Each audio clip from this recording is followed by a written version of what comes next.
Start. महोदय, पढ़ने में यह बात भले ही इतनी महत्वपूर्ण ना लगे, पर विकसित देशों में विकलांगों के लिए रेलगाड़ियों और बसों में विशेष व्यवस्था होती है।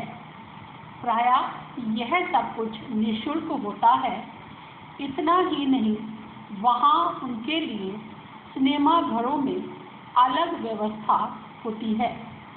लेकिन हमारा समाज विकलांगों के प्रति उदासीन बना हुआ है।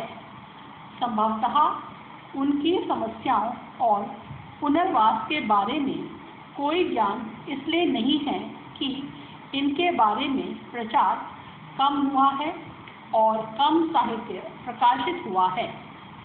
बात चाहे कुछ भी हो, विकलांगों के प्रति समाज का दृष्टिकोण स्वस्थ नहीं है। लोग या तो उनकी उपेक्षा करते हैं या उन पर दया करते हैं।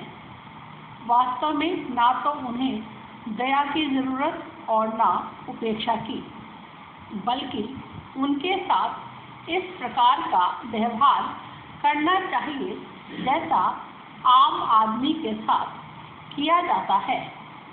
इसके अतिरिक्त विकलांगों को अपने पर भी भरोसा करना चाहिए।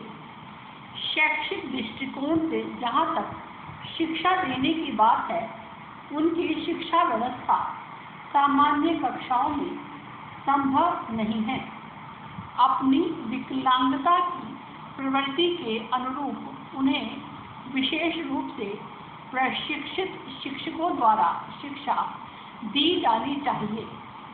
वर्तमान भारत में जहाँ शिक्षा देने के साथ विकलांगों को सहायक यंत्रों के प्रयोग का प्रशिक्षण भी दिया जाता है, वहीं विशेष रूप से विकलांग बालकों के लिए अलग विद्यालयों की व्यवस्था करना, जैसे मूक बधिर बालकों के लिए अंध विद्यालय की व्यवस्था की जा सकती है।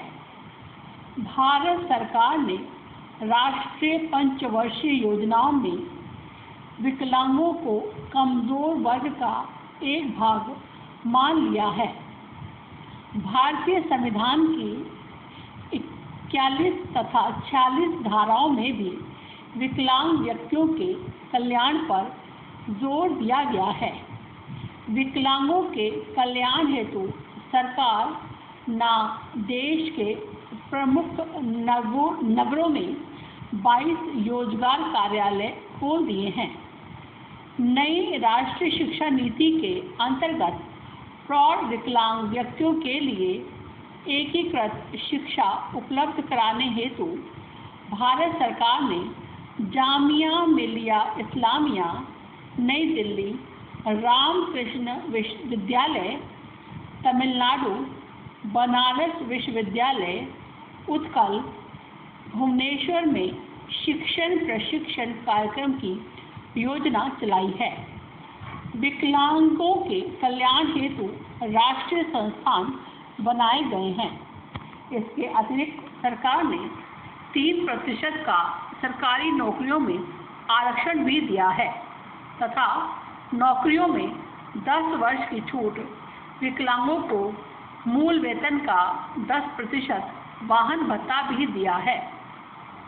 आर्थिक दृष्टि से कमजोर तथा कम आय वाले वर्गों के लिए सस्ते आवास उपलब्ध कराने में सरकार प्रयत्नशील है।